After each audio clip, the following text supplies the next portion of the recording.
मायके से आया भाभी का पत्र प्रेरणा के हाथों में हवा से फड़फड़ा रहा था। वह सोच रही थी, ना जाने कैसा होगा मेरा बेटा आरव। भाभी उसकी सही देखभाल कर पा रही होंगी या नहीं। भाभी ने पत्र में लिखा था कि आरव जब छत पर बच्चों के साथ पतंग उड़ा रहा था तो नीचे गिर गया। उसके पैर की हड्डी टूट गई है, पर उसकी हालत गंभीर नहीं है, जल्दी ठीक हो जाएगा। शरीर के अन्य हिस्सों पर भी मामूली चोटें आई थी। हम उसका उचित इलाज करा रहे हैं। माँ, तुम रो रही हो? नितिन ने पुकारा तो वर्षों की तंद्रा भंग हुई। उसकी आंखों से आंसू बह रहे थे। उसने झटपट आंखें पोंछी और नितिन को गोद में बैठाकर मुस्कुराने का प्रयत्न कर पूछने लगी, स्कूल से कब आया नितिन? कब से आकर खड़ा हूँ, पर तुमने देखा ही नहीं। बहुत जोरों से भूख लगी है, नितिन ने कंधे पर टंगा किताबों का बोझ उतारते हुए कहा। अभी खाना परोसती हूँ, कहती हुई प्रेरणा रसोई घर में गई। फौरन दाल चावल गरम करके ले आई और नितिन को खाना परोस दिया। माँ, तुम भी खाओ ना, नितिन ने आग्रह किया। उसका आग्रह उचित भी था, क्योंकि प्रतिदिन प्रेरणा उसके साथ ही भोजन करती थी। लेकिन आज प्रेरणा के मुंह में एक भी निवाला अंदर नहीं जा रहा था। बार बार आंखों में आंसू आ रहे थे। उसका मन आरव के आसपास ही दौड़ रहा था। नितिन शायद उसके मन के भाव को समझ गया था, सो खाना खाते खाते रुक कर बोला, किसकी चिट्ठी आई है? किसी की नहीं, देखो मैं खा रही हूँ, प्रेरणा बोली। वह घर में बखेड़ा खड़ा करना नहीं चाहती थी, सो होठों पर नकली मुस्कान लाकर बेमन से खाने लगी। नितिन संतुष्ट होकर चुप हो गया। फिर वह खाना खाकर अपने कमरे में बिस्तर पर लेट गया। प्रेरणा उसके सिरहाने बैठकर थोड़ी देर उसका सिर सहलाती रही। फिर जब नितिन ऊँघने लगा तो वह अपने कमरे में आकर बिस्तर पर पड़ गई, पर मन फिर से मायके की दहलीज पर जा पहुंचा। कैसा होगा आरव? इस दुर्घटना के क्षणों में उसने माँ को अवश्य याद किया होगा। वह उसे याद करके रोया भी बहुत होगा। इतने छोटे बच्चे माँ से दूर रह भी कैसे सकते हैं? हो सकता है आरव ने आदित्य को भी याद किया हो। आदित्य का इतना दुलारा था आरव। वह दफ्तर से आते ही आरव को गोद में लेकर बैठ जाते थे। उसके लिए भांति भांति के बिस्कुट, टॉफियाँ व खिलौने लेकर आते। उस वक्त आरव था भी कितना प्यारा, गोरा चिट्टा, गोल मटोल, जो देखता प्यार किए बिना रह नहीं पाता। अब आरव 1.5 साल का हुआ तो उसने नन्हे नन्हे बच्चों की फैंसी ड्रेस प्रतियोगिता में प्रथम पुरस्कार जीता था। नन्हा सा दूल्हा बनकर कितना जच रहा था आरव। यही सब सोचकर प्रेरणा की आंखों में फिर से आंसू बहने लगे। ब्लड कैंसर से आदित्य की मृत्यु ना हुई होती तो उसका भरा पूरा परिवार नहीं बिखरता। आदित्य जीवित होता तो उसका प्यारा आरव इस तरह क्यों भटकता? आदित्य को खोकर प्रेरणा 3 वर्ष के आरव को सीने से चिपकाए मायके लौटी तो वहाँ उन दोनों माँ बेटों को दिन बिताना कठिन हो गया।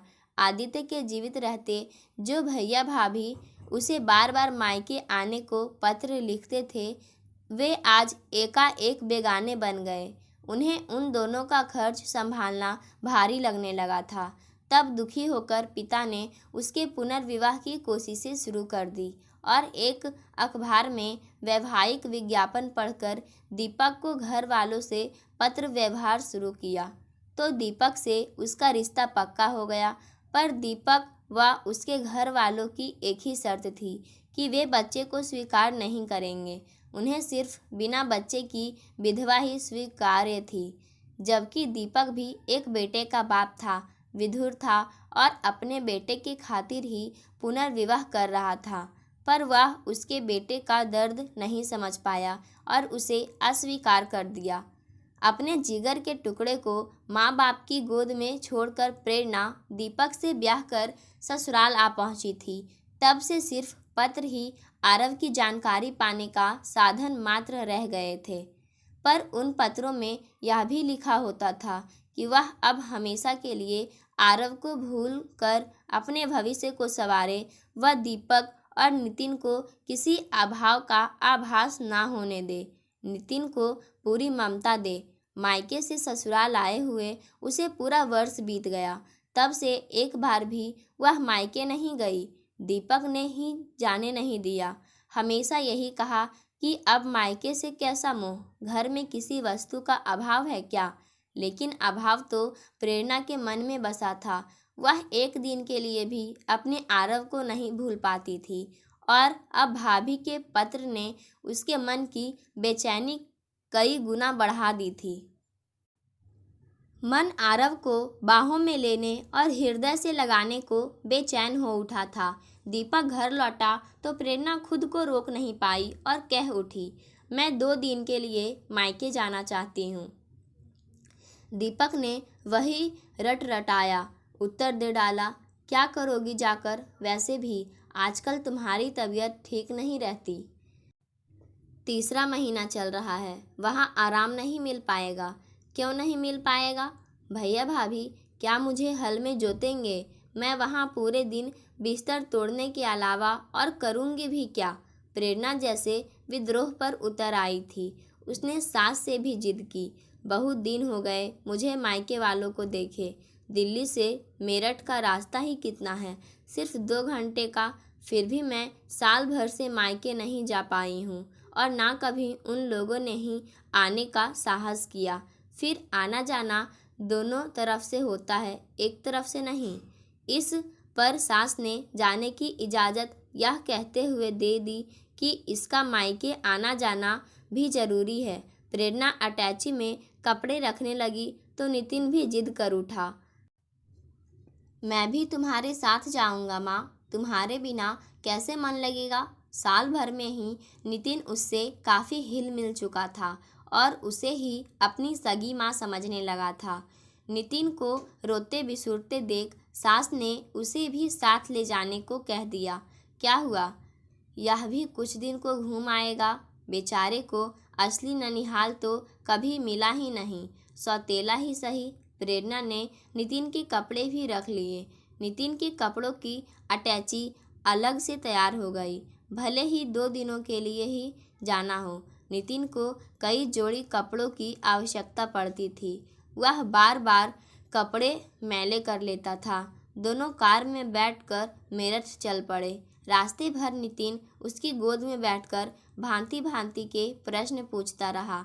प्रेरणा मायके पहुंचकर देर तक माँ भाभी के गले से लिपटी रोती रही। भाभी बार बार पूछती रही, ठीक तो हो दीदी? दीपक ने आदित्य को गम भुला दिया या नहीं? दीपक का व्यवहार तो ठीक है ना? प्रेरणा के मन में अपने आरव का गम समाया हुआ था। वह क्या उत्तर देती? जैसे तैसे चाय के घूंट गले से नीचे उतारती रही। फिर भाभी खुद ही उसे आरव के कमरे में ले गई। नीचे जगह कम होने के कारण आरव छत पर बने कमरे में रहता था। मूंज की ढीली चारपाई पर सिकुड़ी हुई मैली दरी पर अपाहिज बना पड़ा था आरव। पहली नज़र में प्रेरणा उसे पहचान नहीं पाई, फिर लिपट कर रोने लगी। यह क्या दशा हो गई है आरव की? आरव काला सूखा कंकाल जैसा लग रहा था। वह भी माँ को कठिनाई से पहचान पाया। फिर आश्चर्य से प्रेरणा की कीमती साड़ी व आभूषणों को देखता रह गया। तू ठीक तो है ना आरव? प्रेरणा ने स्नेह से उसके सिर पर हाथ फिराया, पर आरव को उससे बात करते संकोच हो रहा था। वह नए वस्त्र व जूते मोजे पहने गोल मटोल नितिन को भी घूर रहा था। माँ, यह कौन है? नितिन ने आरव को देखकर नाक भौं सिकोड़ते हुए पूछा। प्रेरणा कहना चाहती थी कि आरव तुम्हारा भाई है, पर यह सोचकर शब्द उसके होठों तक आते आते रह गए। क्या नितिन आरव को भाई के रूप में स्वीकार कर पाएगा? नहीं। फिर आरव को भाई बताकर उसके बाल मन पर ठेस पहुंचाने से क्या लाभ? तभी नितिन अगला प्रश्न कर बैठा, माँ, यह कितना गंदा है, जैसे कई दिनों से नहाया ही ना हो। चलो यहाँ से नीचे चलते हैं। भाभी नितिन को बहलाने लगी। दीदी, तुम आरव से बात करो ना, प्रेरणा की निगाहों पूरे कमरे का अवलोकन कर रही थी। कमरा काफ़ी गंदा था। छतों तथा दीवारों पर मकड़ियाँ के बड़े बड़े जाले और धूल की परतें जमी हुई थी। उसे याद आया कि इस कमरे तो घर का कबाड़ रखा जाता था। भाभी जैसे उसके मन के भाव ताड़ गई, सो मजबूरी जताते हुए बोली, दीदी क्या करे, घर में कोई नौकर तो है नहीं। माँ जी ने ही इस कमरे को सामान निकालकर इसकी सफाई की थी। वही आरव की देखभाल करती है। मुझे तो रसोई से ही फुर्सत नहीं मिल पाती, फिर छोटे बच्चे भी ठहरे।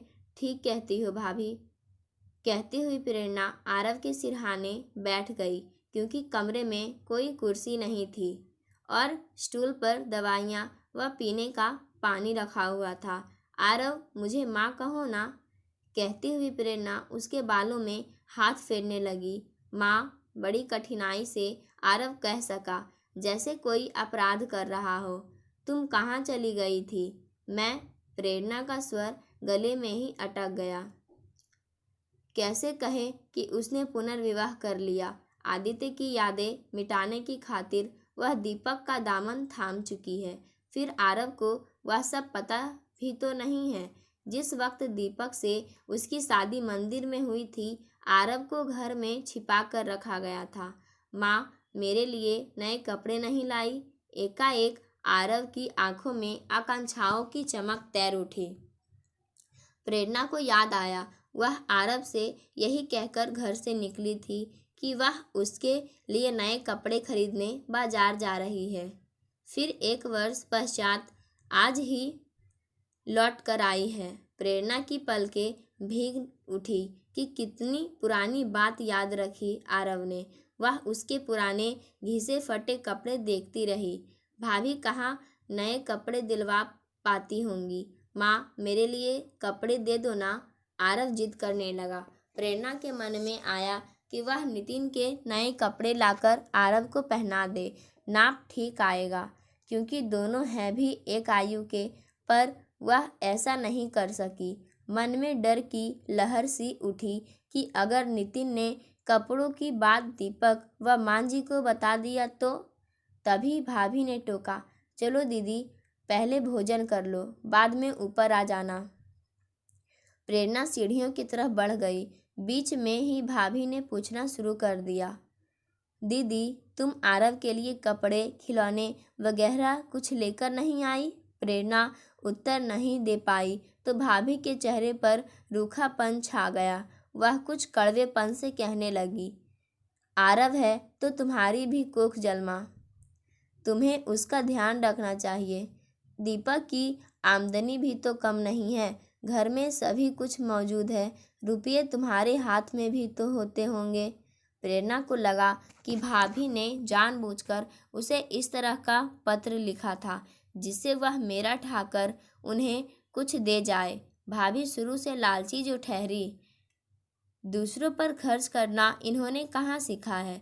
माँ ने खाना परोस दिया, पर प्रेरणा के मुंह में यह सोचकर निवाला नहीं चल पाया कि बेचारा आरव पेट भर कहाँ खाता होगा। माँ समझाती रही, तुम्हें ऐसी स्थिति में खूब खाना पीना चाहिए। बच्चा अच्छा पैदा होगा तो दीपक भी तुम्हें अधिक पसंद करेगा। पिता और भैया नितिन को लाड प्यार करते रहे। भैया उसे स्कूटर पर बिठाकर दुकान पर ले गए। वहाँ से उसे टॉफियाँ व फल दिलवाकर लाए। माँ और भाभी उससे दीपक, नितिन व ससुराल की ही बातें करती रही, तो उबकर उसने खुद ही आरव की चर्चा छेड़ी। आरव कैसा पढ़ रहा है, कैसे नंबर आए? ठीक है, अधिक पढ़कर भी उसे क्या करना है, थोड़ा बड़ा होगा तो मामा के साथ उसकी दुकान पर काम करने लगेगा, माँ बोली। प्रेरणा सोचने लगी, फिर तो आरव पूरे घर के लिए मुफ्त का नौकर बनकर रह जाएगा। सभी लोग उस पर भांति भांति के हुक्म चलाते रहेंगे। सबने भोजन कर लिया तो भाभी बर्तन समेटने लगी, पर आरव के भूखे रहने का किसी को आभास तक नहीं रहा। तब प्रेरणा अपने साथ लाए फल व मिठाई तस्तरी में रखकर आरव को देने चली गई। आरव अकेला पड़ा था। प्रेरणा का मन फिर से भीगने लगा। वह उसके नज़दीक बैठकर प्यार से उसे खिलाने लगी। फिर उठकर जाने लगी तो आरव ने उसकी साड़ी का पल्लू थाम लिया और बोला, कुछ देर और बैठो माँ। प्रेरणा रुककर उसके सिर पर हाथ फेरती रही। आरव ने सुख का आभास करके आंखें बंद कर ली, पर नितिन की पुकार कर प्रेरणा को नीचे आना पड़ा। अगले दिन सुबह नाश्ते से लिपट कर उसने आरव की चारपाई छत पर डाल दी और जाले साफ करके कमरा रगड़ रगड़ कर धोया, अगरबत्तियां जलाकर बदबू दूर की, फिर उसके मैले वस्त्रों को धोकर चमकाया। तब पश्चात वह आरव की मालिश करने बैठ गई। माँ कहती रही, मैं कर दूंगी, तू फालतू की मेहनत क्यों कर रही है। इस कमरे में अकेला आरव थोड़े ही सोता है, मैं भी तो सोती हूँ। मगर प्रेरणा के हाथ नहीं रुके। वह आरव के सारे काम खुद ही निपटाती रही। दोपहर ढलते ही अचानक ड्राइवर प्रेरणा व नितिन को लेने आ पहुँचा तो सबको आश्चर्य हुआ। माँ ने टोक दिया, अभी 2 दिन कहाँ पूरे हुए हैं। ड्राइवर बोला, मुझे साहब ने दोनों को तुरंत लाने को कहा है। साहब नितिन को बहुत प्यार करते हैं, नितिन के बिना एक दिन भी नहीं रह सकते। इसके अलावा सब लोगों को एक शादी पर भी जाना है। बेटी पराए घर की अमानत ठहरी सो माँ भी कहाँ रोक सकती थी। वह प्रेरणा की विदाई की तैयारी करने लगी, पर दीपक का ना आना सबको खल रहा था। पिताजी आदर्श स्वर में कह उठे, हम चाहे कितने भी गरीब सही, पर दामाद का स्वागत करने में तो समर्थ है ही। विवाह के बाद दामाद एक बार भी हमारे घर नहीं आए। माँ, तुम लोग भी तो दिल्ली आया करो, आना जाना तो दोनों तरफ से होता है। ठीक है, हम भी आएंगे। माँ आंचल से आंखें पोंछती हुई बोली। प्रेरणा ने नितिन की नज़र बचाकर 500 रुपये का एक नोट भाभी को थमा दिया और बोली, भाभी, आरव का इलाज अच्छी तरह से कराती रहना। भाभी ने लपक कर नोट को अपने ब्लाउज में खोस लिया और मुस्कुरा कर बोली, आरव की चिंता मत करो दीदी, वह हमारा भी तो बेटा है। आखिर मैं प्रेरणा ऊपर जाकर आरव से मिलकर भारी मन से ससुराल के लिए विदा हुई।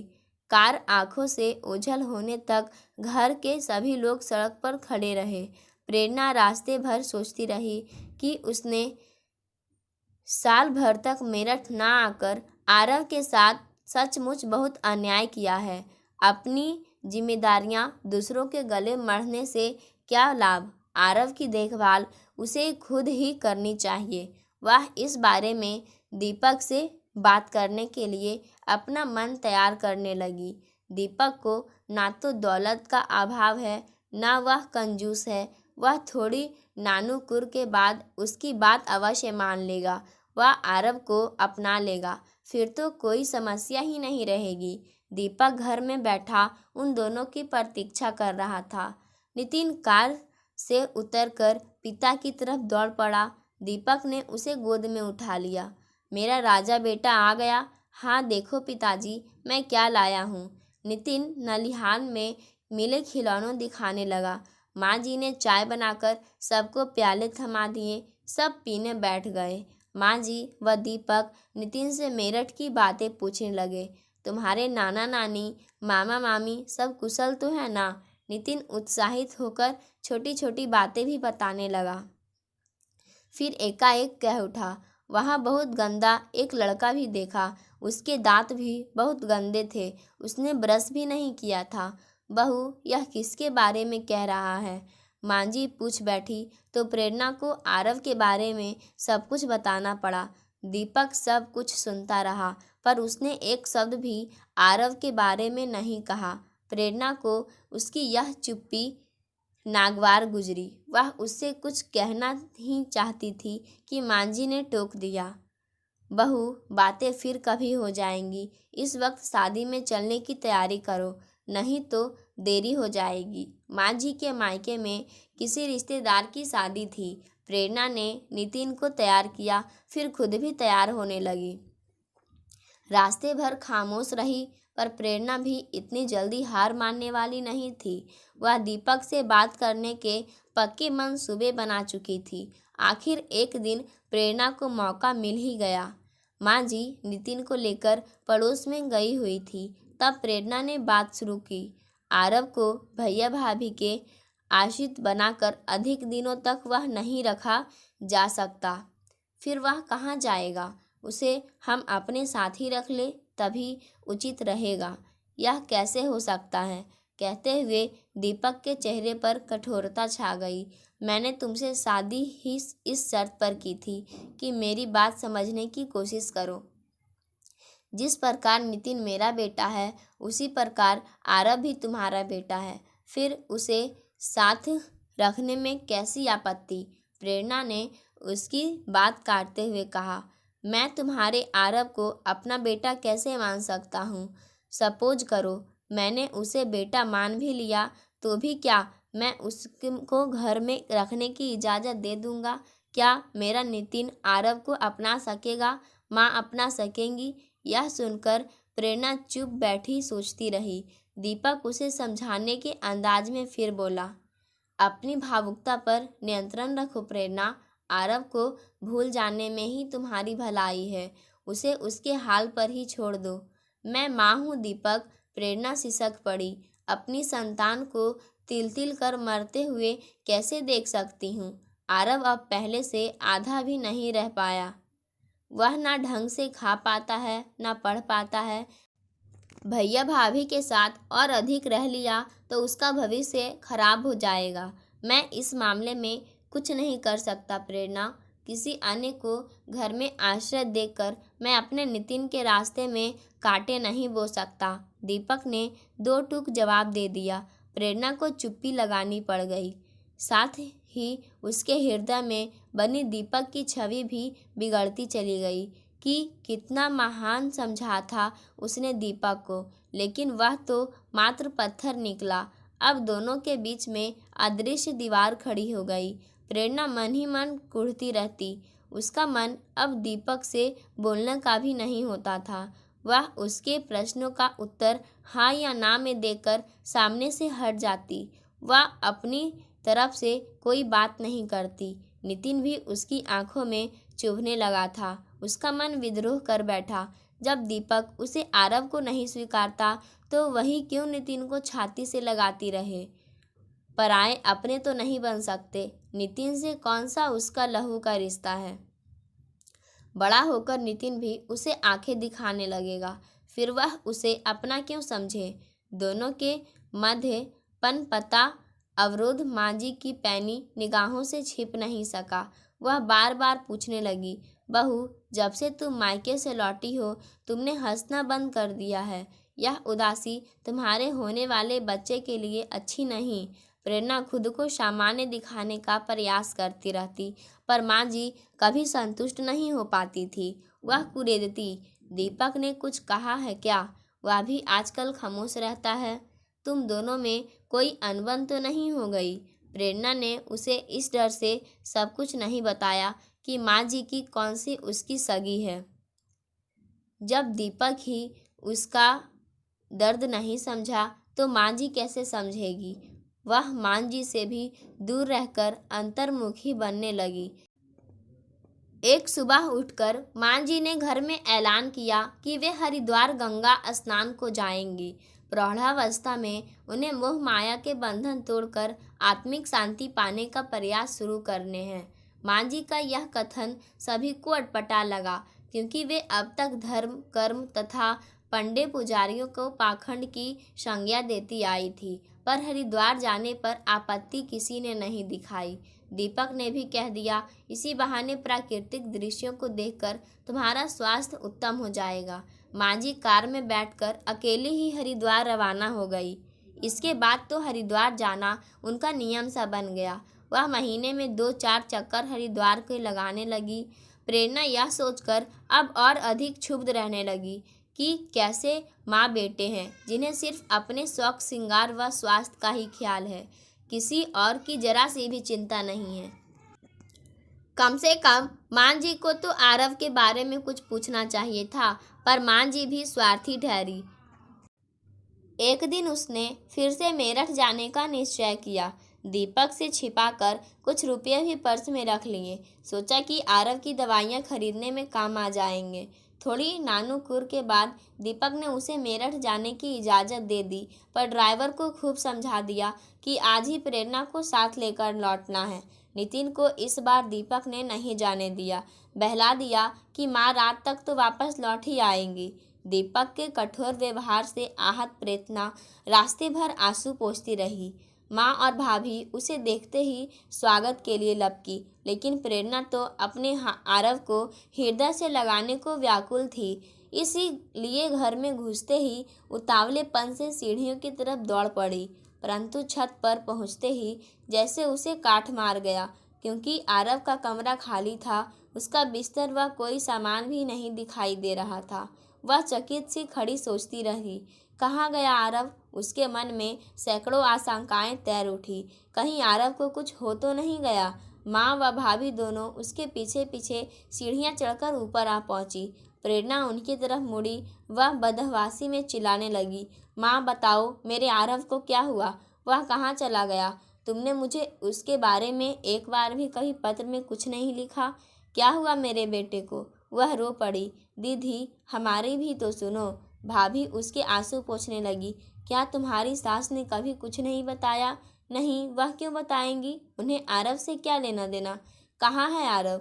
तुम्हारी सास ने उसे उचित देखभाल के लिए अस्पताल में भर्ती करा दिया है।